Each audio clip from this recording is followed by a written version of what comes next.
Willkommen zu Off hoch 2 Dialog, heute aus der Nähe von München. Und München war ja der Standort der Piccolo-Film und das war ja einer der größten und erfolgreichsten Anbieter von Filmkopien auf Super 8 von Anfang der 1970er bis Anfang der 1980er Jahre. Mit der damals vielleicht größten Auswahl an Filmtiteln in unterschiedlichen Ausführungen und mit einigen Sondertiteln in Programmen. Ich freue mich, mich heute mit Herrn Tschaika unterhalten zu dürfen. Herr Tschaika ist der Gründer und Geschäftsführer der Piccolo-Film in München gewesen und zählt damit zu den Grundsteinlegern der deutschen Heimkinokultur.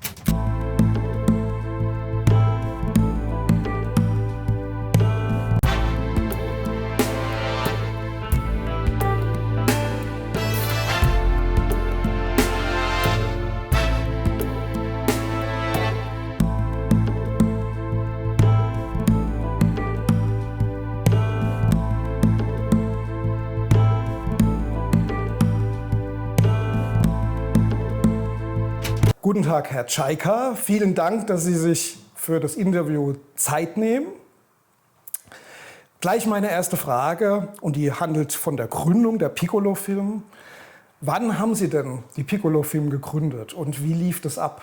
1970, das kann auch früher gewesen sein. Da gab es ja diese vielen Schmalfilmer, die rumgegangen sind mit Kameras und Aufnahmen gemacht haben. Dachte ich, Mensch, es gibt ja viele Filme, kann man die auch nicht auf Kodak-Material kopieren? Ja, und habe dann versucht, zuerst selber Filme zu produzieren. Filme von Tegernsee, von den ganzen Schlössern, die man dann an den Schlösserverwaltungen verkauft und mit in seine eigenen Aufnahmen reinschneiden kann. Das war Nummer 1 und das hat relativ gut funktioniert. Und dann haben die Leute gesagt, ja, wieso gibt es keine fertigen Filme für Kinder und so weiter. Dann habe ich überlegt, was kannst du denn da machen? Da habe ich alte Dick- und Doof-Filme gekauft. Das waren die ersten in Schwarz-Weiß.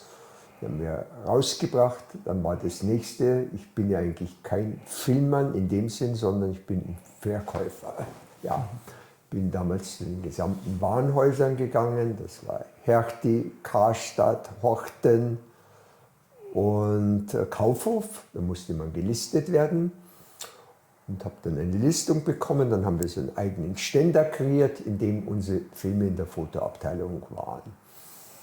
Aber Filme werden verkauft und die Verkäufer haben ja immer wenig Zeit zum Nachbestellen. Da habe ich dann eine Verkaufsmannschaft gegründet, die monatlich, zuerst mit 4 Leuten, die ein Gebiet bekommen und dann in die entsprechenden Läden gehen.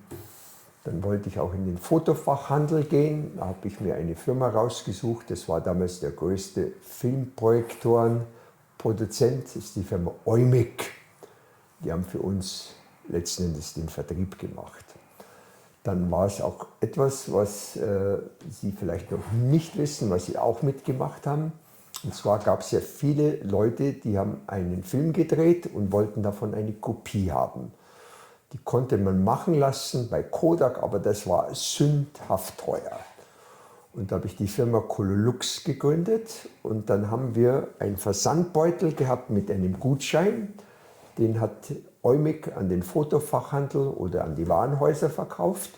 Und derjenige, der von seinen eigenen Heimfilmen, die er gedreht hat, eine Kopie haben wollte, hat die in diesen Beutel per Einschreiben an uns geschickt. Wir haben die alle zusammengeklebt, haben die in der Bavaria kopiert, dann wurden die auseinandergeschnitten und wieder an den Käufer zurückgeschickt. Und das Entgelt wurde ja über diesen Beutel mit der Dienstleistung verkauft. Und das war ein relativ gutes Geschäft, das nannte sich Cololux. Das ist auch eine Erfindung, das haben nur sehr wenige gewusst, aber das war ein gutes Geschäft nebenbei. Also das lief unter dem Markennamen Colorlux oder unter Piccolo-Film? Nee, die Cololux hat die letzten Endes verkauft, aber das war eine Tochter von der Piccolo-Film, wenn man so will. Also Sie haben die Firma Eumig schon ins Spiel gebracht. Laut unbestätigter Quellen ging die Piccolo-Film aus der Eumig-Film hervor. Stimmt das oder ist das nicht korrekt? Nein, das stimmt nicht. Nein. Die Eumig war, wie gesagt, ein großer Hersteller von Projektoren und anderen Geschichten und war in Stuttgart die Deutschzentrale. Mit denen habe ich mich zusammengesetzt und dann mit den Wienern und die haben dann für uns den Vertrieb für den Fotofachhandel gemacht, der ja auch bedeutend war. Genau, wir haben hier jetzt zum Beispiel so einen Super 8-Film mit so einem kleinen Aufkleber. Im Vertrieb der Eumig steht da drauf. Das kann sein, den hat die Firma Eumig verkauft über den Fotofachhandel. Ah ja, genau. Also Anfang der 70er Jahre war Super 8 ja noch ein relativ junges Medium. Ja. Und die Idee, Filmkopien für Endverbraucher anzubieten, eigentlich ein ganz neues Konzept. Und Sie kamen dann quasi darauf, auf die Idee, das zu machen, weil Sie darauf angesprochen wurden, Kinderfilme anzubieten. Habe ich das jetzt richtig aufgegriffen? Das war eine Marktlücke. Die Leute haben nur ihre eigenen Filme produziert. Kinder haben die dann natürlich angesehen. Und dann kam die Idee, wieso sollen wir nicht einen Disney-Film, den man immer und immer wieder sehen kann, wieso soll man den nicht auf Super 8 verkaufen? Ja. Und haben Sie die Firma dann ganz alleine gegründet oder hatten Sie noch Unterstützung? Ich hatte einen Partner. Ich komme aus einer ganz, ganz anderen Branche. Das will ich hier gar nicht sagen.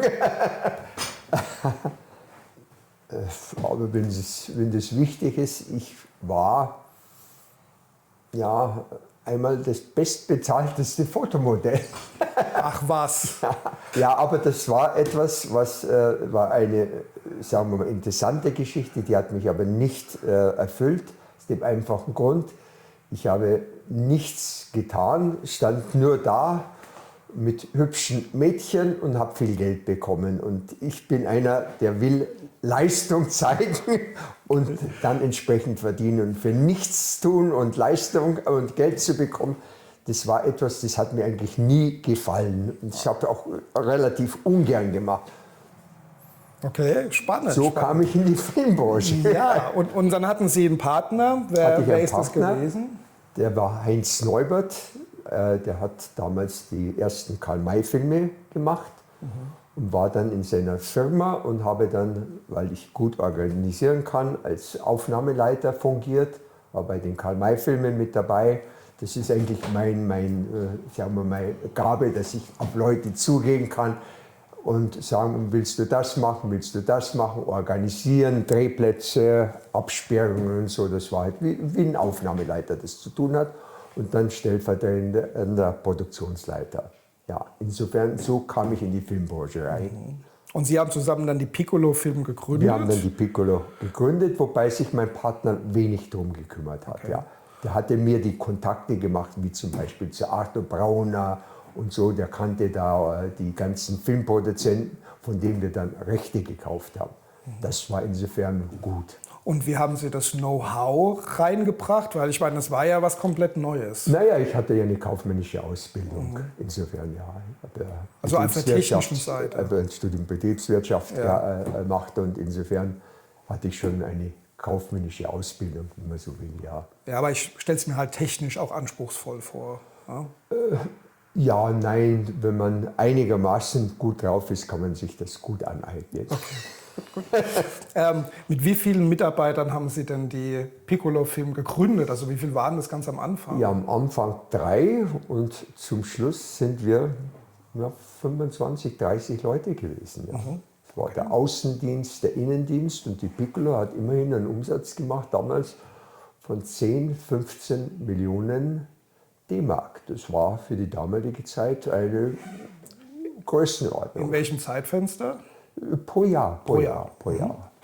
Okay, die Frage ist nämlich, wie die Herangehensweise, also der Ablauf war, wenn ein neuer Filmtitel auf Super 8 veröffentlicht wurde. Und das fängt damit an, wer suchte eigentlich den Filmtitel aus, der dann erscheinen sollte? Ja, sagen wir, den Filmtitel habe ich im Prinzip ausgesucht und dann hatten wir einen großen Schneidetisch und eine Cutterin und die hat dann aus diesem Film die interessantesten Szenen herausgeschnitten und das war dann letzten Endes das Ausgangsmaterial für die Super 8-Kopie.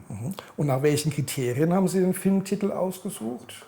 Ja, wie war der im Kino, wie erfolgreich lief der im Kino? Wenn ein Film im Kino erfolgreich lief, dann war der bekannt, dann konnte man den natürlich besser verkaufen als ein Film, den niemand gesehen hat, den niemand im Kino auch nicht kannte. Und wer entschied denn über die Länge der Schnittfassung? Weil abhängig von der Länge war ja immer auch der Verkaufspreis. Ja, das hat eigentlich die Kötterin gemacht. Wir wollten natürlich immer möglichst lang und möglichst viel verkaufen. Lange Filme, die sind teuer, da konnte man nur wenig Stück verkaufen. Wenn der Film kürzer war, dann war er günstiger, dann haben wir natürlich größere Stückzahlen verkauft. Das lag immer daran, wie bringe ich dieses Thema unter, dass das noch Sinn macht. Dass man weiß, das sind die wichtigsten Stücke von dem Film. Ja. Haben da auch die Lizenzen eine Rolle gespielt für die Länge des Endproduktes? Insofern ja, weil wir die Lizenz, wir mussten von unserem Verkaufspreis eine bestimmte Summe, einen bestimmten Prozentsatz an den Lizenzgeber. Es lief so, ich bin also zu Herrn, sagen wir mal, Brauner gegangen. Herr Brauner, ich möchte diesen Film von Ihnen haben. Sagt er, was machst du denn da? Super 8 oder wie? Sagt er, habe ich noch nicht gehört, aber das ist gut, ja, ein bisschen was habe ich schon gehört. Was kannst du mir denn dafür bezahlen? Und dann hat irgendeine Summe, die war von jenseits von Gut und Böse. Da habe ich gesagt, Herr Brauner, das ist kein Filmgeschäft, sondern das ist so, wir können Folgendes machen. Wir können Ihnen eine Garantie geben und die Garantie macht etwa aus, wenn wir 2.000 oder 3.000 Stück verkaufen. Und sollten wir mehr als 2.000 oder 3.000 Stück verkaufen, Sie kriegen jeden Monat eine Abrechnung, dann kriegen Sie pro verkaufter Kopie eine Lizenz X. Ich dachte, das klingt nicht gut und wie kann ich Ihnen vertrauen? Sag ich, mei, Sie können, Brauner war ja ein Kaufmann, sag ich, Sie können jederzeit unsere Bücher prüfen. Das ja, dann der Wirtschaftsprüfer sagt dann, nein, ich vertraue Ihnen schon, ja. Es gab also einen Fixbetrag erstmal und dann ein Garantiebetrag und dann abhängig von der Stückzahl, die wir verkauft haben.